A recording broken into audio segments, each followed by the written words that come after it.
testing of Hyundai HGN16 air circuit breaker. The basic settings will be set by the customer. For testing, we add a 220 volt AC power supply. At first, we trip the breaker manually.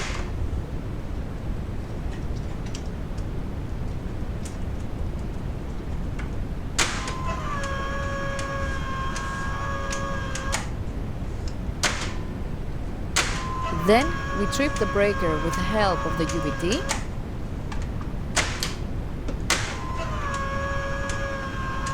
Next, we perform a short time delay test and the breaker trips almost instantly.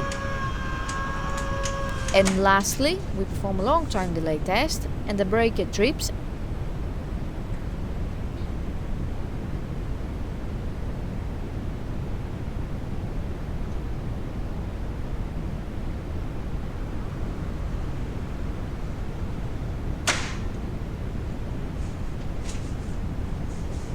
It is now clear that the breaker is operating successfully and is ready to be delivered to the customer.